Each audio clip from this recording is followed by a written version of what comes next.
de choses qui ont été faites sur lesquelles nous ne sommes pas d'accord. En ce qui concerne, il y a des approfondissements à faire en ce qui concerne les libertés et les droits.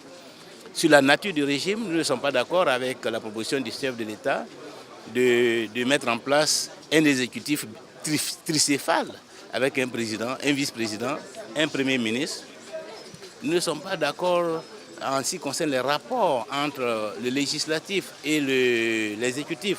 Là où le président de la République souhaite mettre des institutions étanches, nous pensons qu'il faut mettre en place un mécanisme de collaboration entre les différentes institutions dans l'intérêt du pays. Et donc, en ce qui concerne l'approfondissement, je dirais, de l'appareil judiciaire, il n'a pas évoqué le Conseil constitutionnel. Or, nous pensons qu'il y a beaucoup de réformes aussi à faire au niveau du Conseil constitutionnel, de manière à mieux garantir son indépendance, à rendre sa composition plus démocratique et à faire en sorte que cette institution qui a été impliquée dans la crise post-électorale, que cette institution-là soit détachée, soit plus autonome, plus forte, de manière à réguler la vie politique en Côte d'Ivoire.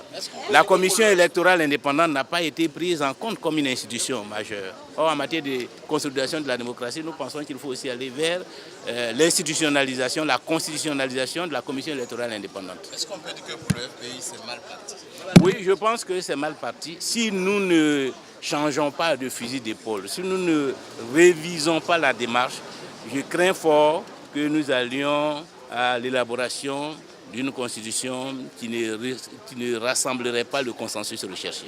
Est-ce que vous revenez toujours aux États généraux de la République? Nous pensons que le moment de l'élaboration de cette constitution montre bien la pertinence des États généraux de la République, qui était le cadre où tous les Ivoiriens allaient se retrouver pour faire le bilan de la crise que nous vivons depuis 20 ans, pour dégager les gros problèmes qui se posent à la Côte d'Ivoire, pour voir comment nous organisons les institutions de manière à préserver la répétition des événements dans un avenir proche.